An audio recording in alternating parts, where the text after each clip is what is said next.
Gostaria de fazer aqui a declaração do Partido Novo de que nós somos favoráveis a que o COAF permaneça no Ministério da Justiça como definido na medida provisória. E que permaneça justamente porque faz controle das atividades financeiras e é instrumento importantíssimo para o combate à corrupção, à lavagem de dinheiro. É importantíssimo, portanto, que este órgão fique sob o Ministério da Justiça, sob o ministro Sérgio Moro. Aliás, quero concordar aqui com o que foi dito anteriormente, o fato de ser ministro da Justiça, o ministro Sérgio Moro, precisa ser justamente saudado pelo combate à corrupção que o ministro fez quando juiz federal e agora vai continuar a fazer como ministro da Justiça. Deve ser saudado por todos nós, deputados. E o exemplo que está sendo usado, para mim, depõe inclusive contra a iniciativa daqueles que querem transferir de volta o COAF ao Ministério da Economia. Porque quando dizem que nenhum país do mundo tem o COAF sob o Ministério da Justiça, mas no Ministério da Economia ou similar, salvo...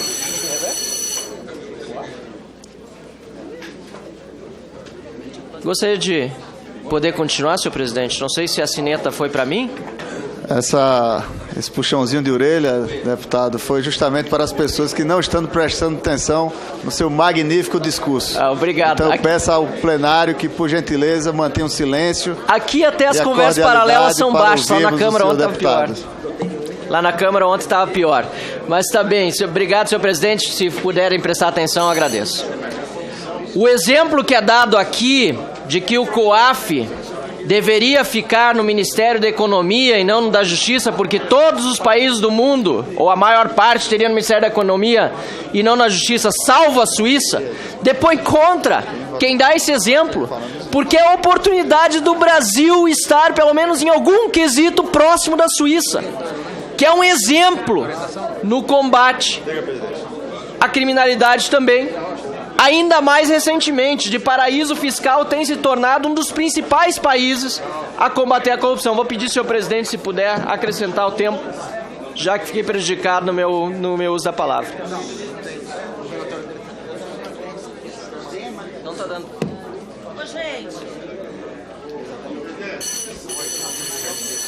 Eu pediria, por favor, ao plenário... Pois não, senador. Não. Eu gostaria de pedir a Vossa Excelência que pedisse aqui silêncio para que, naturalmente, os oradores inscritos aqui tivessem um mínimo de consideração a ele para, naturalmente, fazer a sua manifestação. E os nobres e ilustres deputados aqui, o Felipe, é possível começar de novo? Por favor, Felipe. Eu pediria aos senhores parlamentares que evitassem obstruir, inclusive, a visão. Essa sessão é transmitida.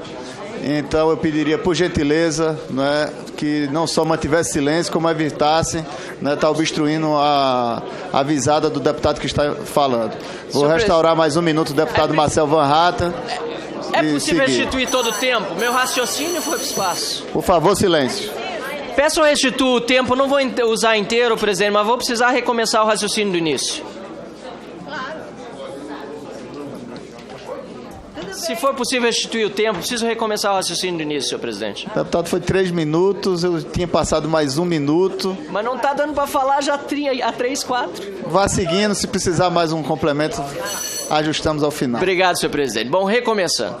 Quero dizer aos senhores colegas deputados, aos senadores aqui presentes, estou na companhia da minha colega deputada Adriana Ventura, que é presidente da Frente Ética de Combate à Corrupção, Frente Mista, Frente Parlamentar. Nesse momento em que se discute aqui a medida provisória 870, que, entre outras coisas, visa fazer com que a estrutura administrativa do governo federal possa combater a corrupção.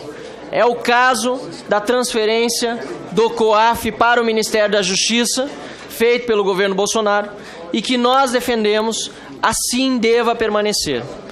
Nós entendemos, senhor presidente, caros colegas, relator, que o combate à corrupção no Brasil, como foi feito nos últimos anos, nas últimas décadas, inclusive, tem sido um combate que deu exemplo para o mundo todo. E esta oportunidade que temos aqui de fazer com que o COAF permaneça sob o Ministério da Justiça é mais uma oportunidade que temos de dar exemplo para o mundo de que o Brasil quer continuar no combate à corrupção de forma séria, como acontece em muitos países. E o exemplo dado aqui da Suíça é justamente um exemplo que precisa ser seguido pelos brasileiros. É a oportunidade de o Brasil seguir aquilo que já se faz num país como na Suíça, em que as atividades financeiras são também monitoradas ou acompanhadas pelo Ministério da Justiça, melhor dizendo. Portanto, senhor presidente, aqui nós, o Partido Novo, queremos fazer mais uma vez a nossa declaração de apoio a essa reforma administrativa com redução de ministérios e com a permanência do COAF sob o Ministério da Justiça, neste momento, conduzido pelo ministro Sérgio Moro, que também é um exemplo no combate à corrupção no nosso país. Muito obrigado, senhor presidente.